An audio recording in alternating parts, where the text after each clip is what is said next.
বিষ্ণু বললেন 104টা আসমানি কিতাবের মধ্যে তাওরাতের মধ্যেও এত দামি সূরা নাই, ইনজিলের মধ্যেও এত দামি সূরা নাই, জাবুরের মধ্যেও এত দামি সূরা নাই, সুহুফে ইব্রাহিম ও মুসার মধ্যেও এত দামি সূরা নাই।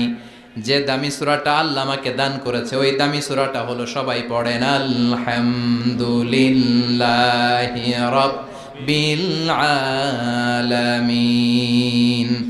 আর রহমানির রহিম মালিকি ইয়াউমিদ্দিন ইয়্যাকা না'বুদু ওয়া ইয়্যাকা নাস্তাঈন ইহদিনাস সিরাতাল মুস্তাকিম সিরাতাল্লাযীনা আন'আমতা আলাইহিম গায়রিল